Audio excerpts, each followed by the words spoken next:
ಪಿತನ ಸುತನ ಮತ್ತು ಪವಿತ್ರಾತ್ಮನ ನಾಮದಲ್ಲಿ ಆಮೆನ್. ಪ್ರೀತಿಯ ಸಹೋದರ ಸಹೋದರಿಯರೇ, ವಿಶೇಷವಾಗಿ ಬೈಬಲ್ ಸಂಗಾತಿ 1 ವರ್ಷದಲ್ಲಿ ಬೈಬಲ್ ಈ ಒಂದು ಎಪಿಸೋಡ್ಗೆ ನಿಮಗೆ ಸ್ವಾಗತ. I welcome you all to the episode of Bible in a year.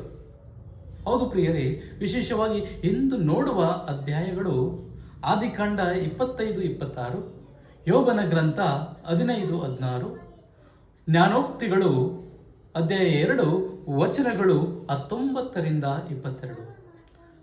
Yes, today we will be reflecting on the book of Genesis chapters 25-26, book of Job chapters 15-16, and book of Proverbs chapter 2 verses 19-22.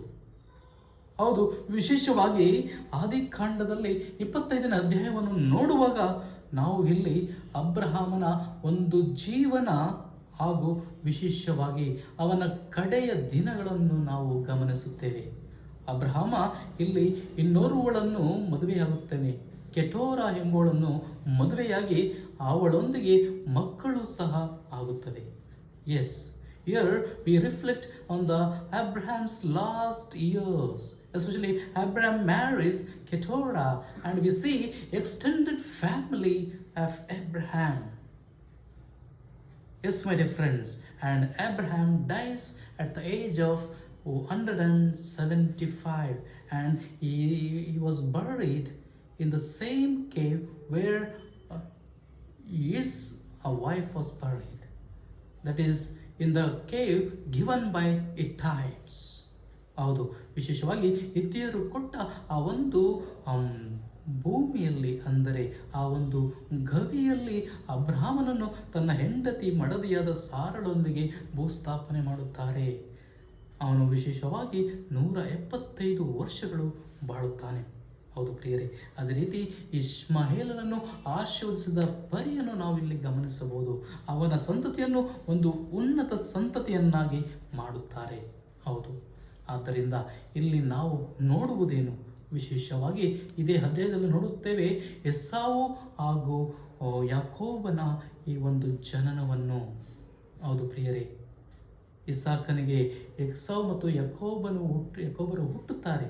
ಅದು ಅನೇಕ ವರ್ಷಗಳ ನಂತರ. ಇಲ್ಲಿ ರೆಬೆಕ್ಕಳು 10 ವರ್ಷಗಳ ನಂತರ ಜನ್ಮವೀಳ್ತಾರೆ ಈ 2 ಅವಳಿ ಜವಳಿ ಮಕ್ಕಳಿಗೆ. ಹೌದು, ಇಂದು ಈ 2 ಮಕ್ಕಳನ್ನು 2 ಒಂದು ನುರಿತವಾದ ಶ್ರೇಷ್ಠ ರಾಷ್ಟ್ರಗಳನ್ನಾಗಿ ಮಾಡುತ್ತಾರೆ ದೇವರು. ಏಕೆಂದರೆ ರೆಬೆಕ್ಕಳಿಗೆ ಹೇಳ್ತಾರೆ, ನೋಡು, ನಿನ್ನಲ್ಲಿ ಹುಟ್ಟುವ ಅವಳಿ ಮಕ್ಕಳು 2 ದೇಶಗಳ ಶ್ರೇಷ್ಠ ರಾಜ್ಯರಾಗುವರು, ಶ್ರೇಷ್ಠ ನಾಯಕರಾಗುವರು. Yes, the Lord promises to Rebecca and tells her, especially in your home, as you're giving birth to the twin sons, Esau and Jacob, they'll become 2 great nations, 2 leaders for the 2 great nations. Yes, and the Lord keeps his promise to the people he had loved so much, especially Abraham and Isaac family. Yes, ಇಲ್ಲಿ ದೇವರು ತಮ್ಮ ವಾಗ್ದಾನವನ್ನು ಎಲ್ಲಿಯೂ ಇವರು ಮುರಿಯಲಿಲ್ಲ, ಬದಲಾಗಿ ಅದನ್ನು ನೆರವೇರಿಸುತ್ತಾರೆ ತಮ್ಮ ಭರವಸೆಯೊಂದಿಗೆ. ಅದರಿಂದ ನಾವು 26ನೇ ಅಧ್ಯಾಯದಲ್ಲೂ ಸಹ ಇದನ್ನೇ ನಾವು ನೋಡುತ್ತೇವೆ. ಏಕೆ ದೇವರು ತಮ್ಮ ವಾಗ್ದಾನವನ್ನು ನವೀಕರಿಸುತ್ತಾರೆ. How God renews his covenant, especially in the case of Isaac.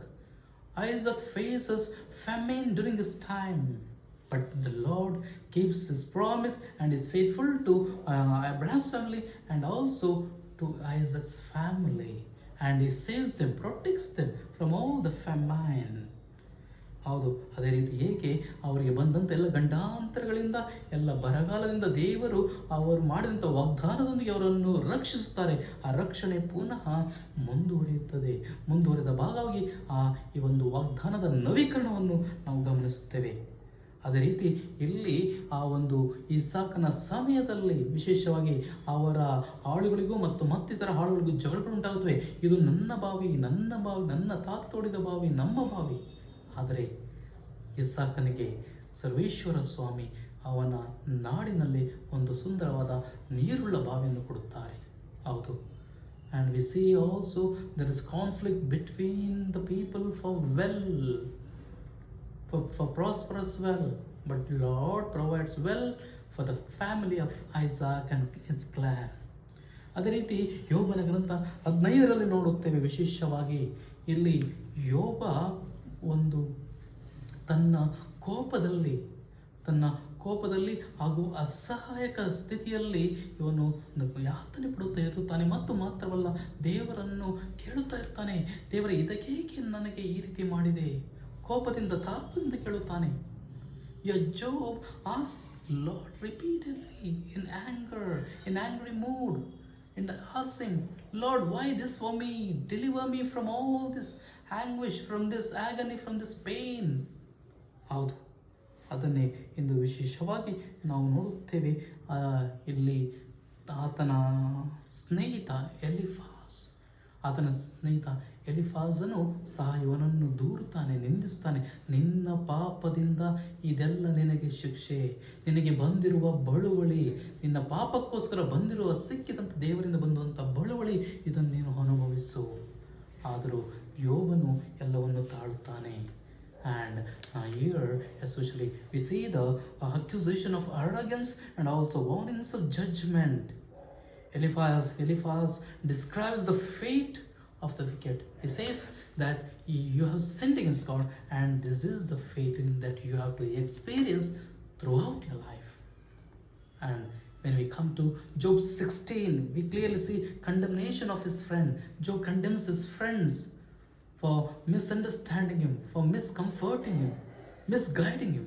Yes, ಇಲ್ಲಿ ಯೋಬ ತನ್ನ ಎಲ್ಲ ಸ್ನೇಹಿತರನ್ನು ಅವನು ನಿಂದಿಸ್ತಾನೆ. ಏಕೆಂದರೆ ವಿಶೇಷವಾಗಿ ತನ್ನನ್ನು ಅಲ್ಲಗಳೆಯುವುದು, ಅಸಹಾಯಕನಾಗಿ ನೋಡುವುದು, ನಾನೇ ನಾನೇ ದೂಷಣೆ ಮಾಡಿದ್ದೇನೆ ಎಂಬುದು ನಿಂದನೆಯನ್ನು ತಾಳಲಾರದೆ ಅವರನ್ನು ಬೈಯುತ್ತಾನೆ. ಮಾತ್ರವಲ್ಲ, ಅವರನ್ನು ತಿರಸ್ಕರಿಸುತ್ತಾನೆ. But Job's lamentation and pleading to God continues. He laments over his agony and suffering and pleads God to take away everything, especially relieve him from all this painfulness and from all this tragedy. ಹೌದು, ಅದೇ ರೀತಿ ಜ್ಞಾನೋಕ್ತಿಗಳಿಗೆ ಬಂದಾಗ ಅಧ್ಯಾಯ 2 ವಚನಗಳು ವಿಶೇಷವಾಗಿ 19ರಿಂದ 12ರಲ್ಲಿ ನಾವು ನೋಡುತ್ತೇವೆ. ಅಲ್ಲಿ ಒಂದು ಮನುಷ್ಯನ ಹಣೆಬರಹ, ಹೇಗೆ ಮನುಷ್ಯನ ಹಣೆಬರಹ ನಿರ್ಧಾರವಾಗಿದೆ ಅವನು ಮಾಡುವಂತಹ ಸತ್ಕಾರ್ಯಗಳ ಮೇಲೆ, ಅವನು ಸಲ್ಲಿಸುವಂತಹ ಕೆಟ್ಟ ಕಾರ್ಯಗಳ ಮೇಲೆ. ಹೌದು, ಇಂದು ನಾನು ಸತ್ಪುರುಷನಾದರೆ, ಸತ್ಯಸಂಧನಾದರೆ ನನ್ನ ಹಣೆಬರಹ ದೇವರಲ್ಲಿರುತ್ತದೆ. ನಾನು ಕೆಟ್ಟತನದಲ್ಲಿ, ಕೆಟ್ಟ ಗಳಿಗೆಯಲ್ಲಿ ನಡೆದರೆ ನಾನು ದೇವರಿಗೆ ಉತ್ತರವನ್ನು ಕೊಡಬೇಕು. And here my fate is decided based on our acts, based on our activities, based on our duties, our responsibility. What kind of responsibility? Many times we have done our wicked things, evil things in the world. We have sinned against God, went away from God, from His relationship. And today, if at all we want to be a righteous person, a holy person, a worthy person, always remain in God, seek His wisdom and seek His righteousness. ಆದ್ದರಿಂದ ಇಂದು ವಿಶೇಷವಾಗಿ ದೇವರಲ್ಲಿ ಸತ್ಯಸಂಧರಾಗಿ ಬಾಳಿ, ತಾಳ್ಮೆ ಬಾಳುವವನೇ ವಿಶೇಷವಾಗಿ ಸನ್ಮಾರ್ಗದಲ್ಲಿ ಅಥವಾ ಸನ್ಮಾರ್ಗಿಯಾಗಿ ನಡೆಯುತ್ತಾಳೆ. ಆದ್ದರಿಂದ ಪ್ರಿಯರೇ, ಈ ಒಂದು ಸಂಚಿಕೆಯಲ್ಲಿ ನಾವು ನೋಡೋಣ. ಈ ಒಂದು ಸಂಚಿಕೆ ನಮಗೆ ಒಂದು ಪ್ರೀತಿಯ, ಪವಿತ್ರವಾದ ಹಾಗೂ ಸತ್ಯಸಂಧತೆಯ ಸಂಚಿಕೆಯಾಗಲಿ. ದೇವರ ಆ ಒಂದು ವಾಗ್ದಾನವನ್ನು, ದೇವರ ವಿಶ್ವಾಸವನ್ನು, ಭರವಸೆಯನ್ನು ಪುನಃ ನವೀಕರಿಸುವ ಸಂಚಿಕೆಯಾಗಲಿ. ಇದೇ ವಿಶ್ವಾಸ, ಇದೇ ಭರವಸೆ ಈ ಸತ್ಯಸಂಧತೆ ಮಿತ್ರರಿಗೆ ಸಾರೋಣ. ಪಿತನ, ಸುತನ ಮತ್ತು ಪವಿತ್ರಾತ್ಮನ ನಾಮದಲ್ಲಿ ಆಮೆನ್. God bless.